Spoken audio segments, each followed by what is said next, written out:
Okay, so we're all here. This is going to be our last hangout for this lab. So I repeat, this is going to be the last hangout. We'll wrap it up in here. And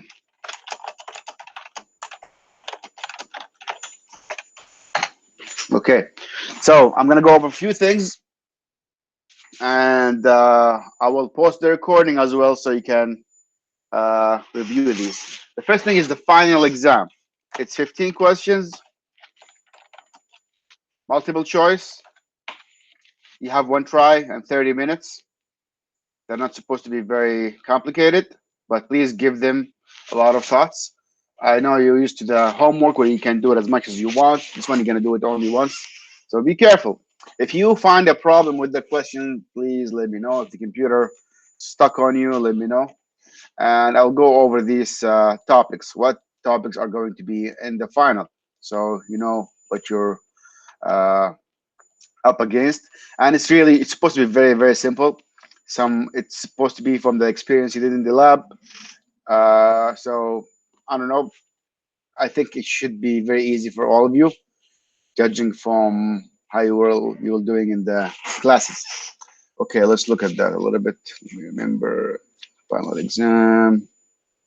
There we go. Okay, it is actually 14 questions and it's worth 10 points. So I'm gonna put this in a different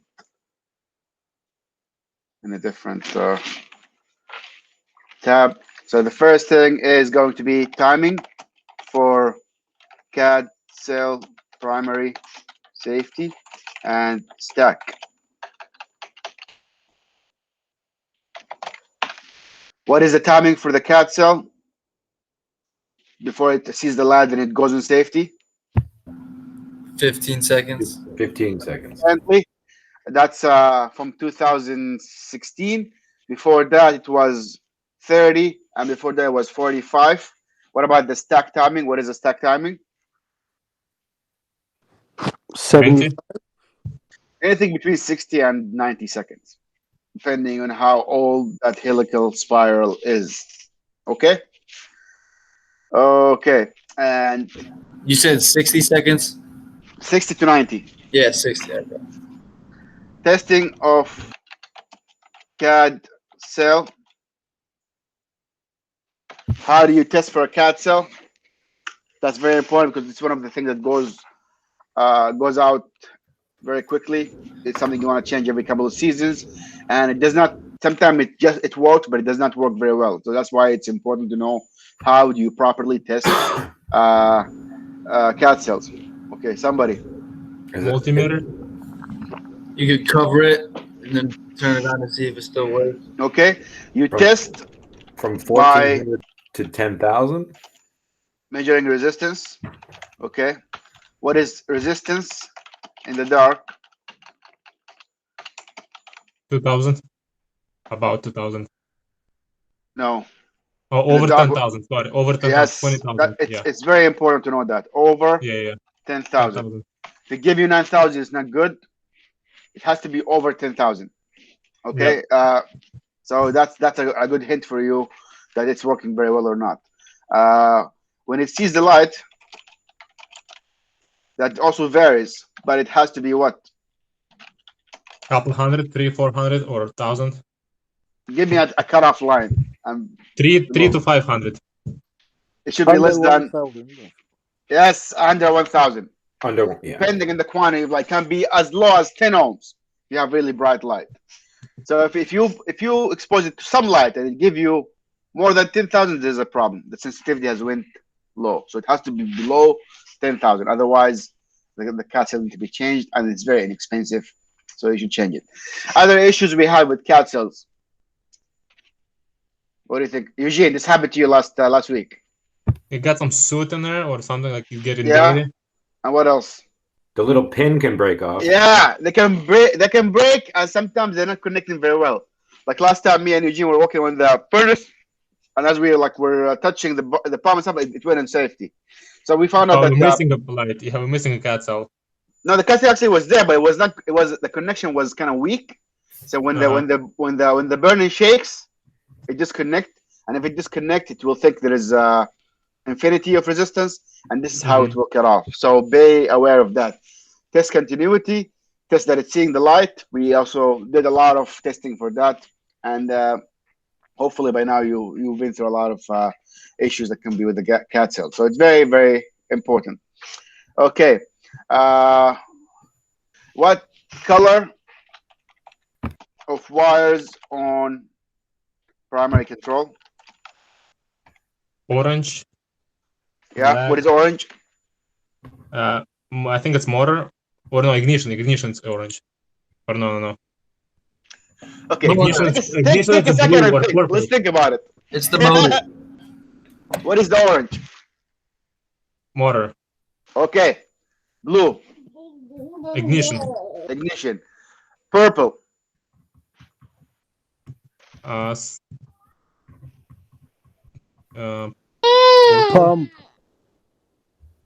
It's valve or valve. Black is hot. Red is limit. A limit. Yeah. So remember these. They are consistent. They're always the same. So check the color of the wires in the primary.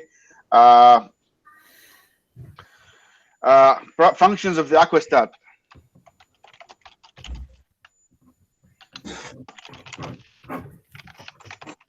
I think we did this plenty of times, at least like 8 or 9 times. So I know the temperature. So yeah, it has a thermostat. It regulates water temperature. What else? Control the zone operation. That's ZR and ZC. ZR and ZC are line voltage.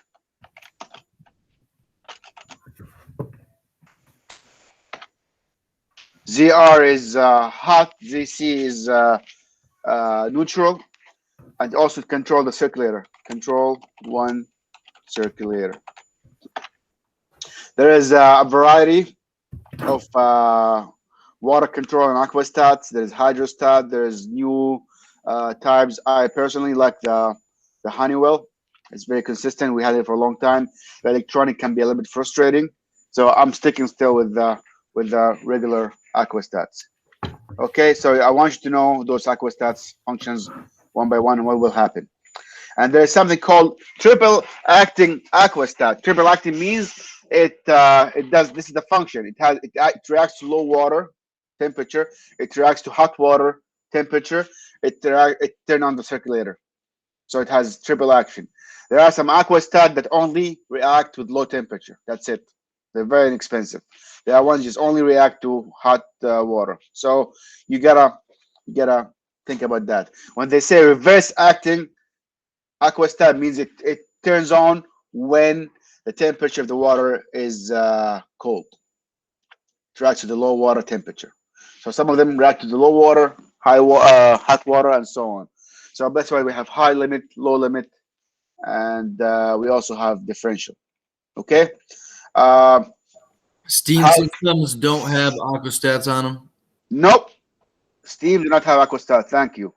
Forced air does not have aquastat. Aquastat is only on hot water system. Thank you. Okay. How do you check the function of fuse?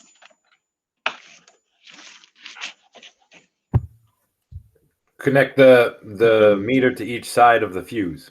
Okay. What do you put the meter on? Continuity. Continuity or resistance? Both. That's correct. Okay. How do you check relay? You do the same thing. You put the continuity between the relays and you pull the relays together and see if they connect or not. Also, you can check the continuity of the coil. Right. If the coil is not functioning, then it's not going to function. What about capacitor? Same thing. amperage or voltmeter? For capacitors, it has to be the microfarads. Yep. You put that in the multimeter, and you measure the microfarad should match whatever is labeled on it. Okay. How do you check transformer?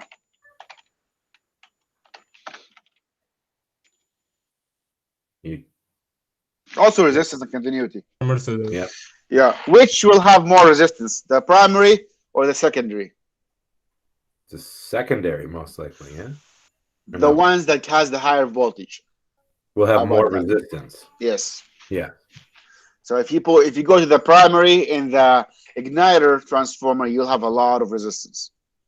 I mean the secondary, because it's 10,000 volts. The primary is 110, is going to be low resistance. So, okay. Any questions? What's a pyromatic? It's like a type of safety switch. Okay. And what's a thermal switch? Thermal. Is it the same concept as the firematic? It's the same thing. So at a certain temperature, it will cut out. Yeah. What temperature is that? Fire. 500. No, that's high. 165. 180. 212. We'll say 165. 165 is correct. 165. Yeah, 165. Excellent. And it should be how far from the floor or the ceiling? How high? 6 feet. Huh? 6 feet is good. Yeah. Good memory. Excellent. Safety timing. Okay. If you had somebody who did multiple resets on the burner, keep going on safety, what is the first thing you do when you go into that place? Say that again? Chamber. Check the chamber for oil or Yes. No, Before you do anything, you just assume that there was a problem. There was pumping a lot of oil inside the chamber. Could be a leak. So you should check the chamber. And by now, you take all those 3 screws, you move it a little bit, you go with a flashlight. And by the way, those probe cameras are amazing and they're very inexpensive. I've seen them in some phones. It connects to your phone. It's amazing. And it comes with a connection, so you can go and see inside. That will make your life much easier. They're very inexpensive. Hold on, let me see how much they are. I'm gonna buy one for myself. Probe camera. I think they're like $15 and up. Man, we're living in a great time, to be honest. We're living in I a know. great time. I I would never want to go back. Yeah, there's 50. It's very inexpensive. Wow, this is amazing. This will make your life much easier. It goes into your phone. You just go to probe camera. Wow, there's stuff for 20, 15. This is a great time. So yeah, there used to be a time when this thing was like a few $100s or thousands. You know how much is a thermal camera that you can get now for $70 in Amazon? You know how much was that? That was 20 years ago. It was a $50,000 equipment. Jesus. $50,000 for a thermal camera. We bought this to check for resistance change and wires. Of course, it's industrial strength, blah blah blah. But $50,000 to $70. So technology is amazing. We found a way to make things a little cheaper and better, and I'm all for that. Okay. What would happen if you have a blocked chimney? What do you mean blocked? get too hot? Overheat. Yeah, it gets too hot. If the chimney is blocked, there is something in it, a bird nest or something. I would hope the system would shut down, right? You'll have some small. You have a lot of backdraft. Yep. Or maybe it's not completely blocked, maybe partially blocked, which is possible. What if you have a draft door that is blocked? What would happen to the draft? You won't have enough. It would shoot Or out small. the draft, like where the thing swings open. Yeah.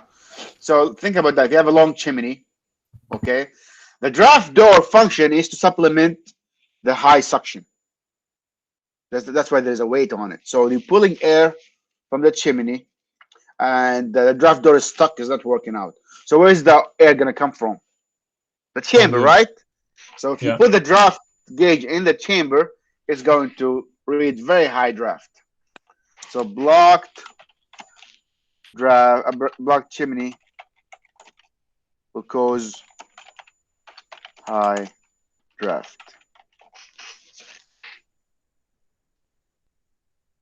Okay, fantastic. Moving on.